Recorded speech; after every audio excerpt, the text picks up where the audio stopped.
In this video, I'm going to show you how to easily lubricate your NordicTrack treadmill. Treadmill belts generally don't look like they need lubricating, but the underside is constantly running against the rollers and also the treadmill bed. And although you can't see it, you need to keep them well lubricated. According to NordicTrack, you need to lubricate your belt every 3 months or 130 miles. And I'll show you how this, a normal rolling pin, whether in real life or metaphorically, will help you too. Let's get cracking, one take. So I'm going to be showing you on the Studio Series treadmills. This is the Studio Series 1750 and the 2450. And they're slightly different generations. So this is the current model of the 1750. And as you can see, it's going to be easier to get underneath the side there of the treadmill belt. With the 2022 version, so this is the first iteration of kind of this design of treadmill for NordicTrack, then it's going to be a little bit harder because it goes under the edges. But don't worry, I'll show you both. So the first thing to know is we are not WD-40ing this. Now, you need to have a 100% silicone lubricant, and I've gone for one here that's got a long kind of neck on it to make it easier. I'll link to this one and also another one in the description. That one's got a hose, which is probably even easier than this. And it's 100% silicone, as you can see, and it's designed for treadmills. Companies like WD-40 may make silicone lubricants as well, which you might be able to use, but do not use a petroleum-based lubricant because it will feel like it's worked in the short term, but it will just be eating away at your belt.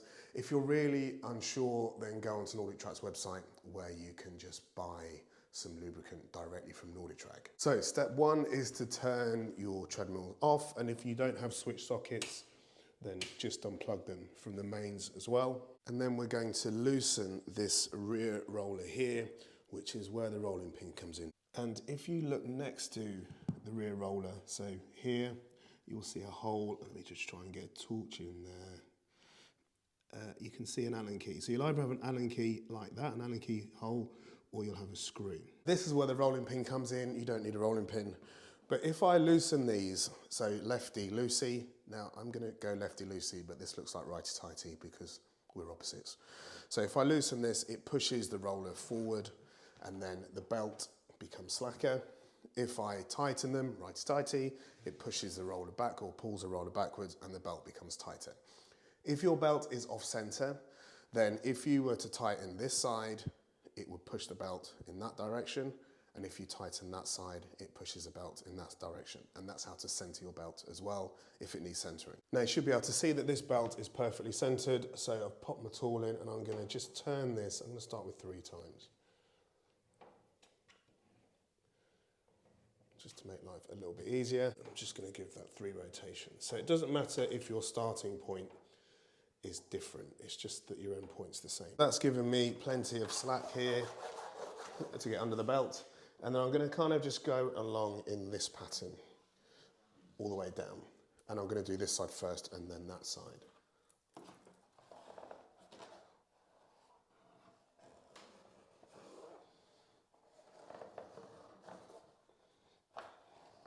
Just get a little bit trickier towards the end, but I can get under there.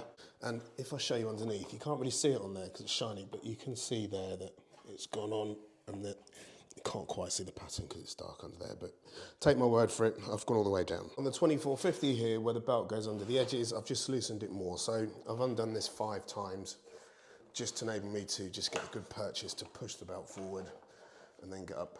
And then it's the same process on this one. So I'm just going to tighten the belt back up on each side. So it's 3 turns, wasn't it, on this one?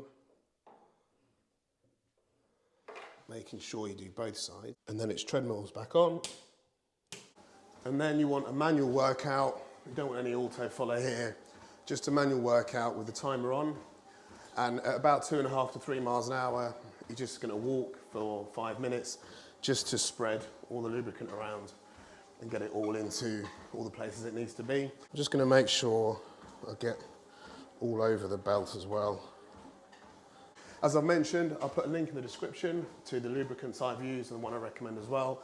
And if you're thinking about buying a NordicTrack treadmill, I'll put a link in the description, which will take you to the best price on NordicTrack's website. And it also helps support the channel and enables me to make videos like this one. So it's greatly appreciated, so thanks. So how many times should you repeat the process? Now I've done this one twice, and if I come underneath, it feels pretty good. And what you might not be able to see is you're kind of looking more for glazed donut than fried chicken when you put your hand under. And because this is a newer tread and it's not that old, that's perfect. Now I've done this one twice as well, and it's still fairly dry compared to this one. So I think 2 more times with this.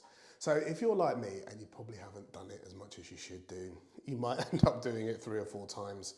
If you're keeping on top of it, you might need to do it once or twice, but you will get a feel for how much lubricant you need to put in there and when it's done. Well, I hope you found this video useful. As I mentioned, I'll link to the oils I use. Until next time, see you soon.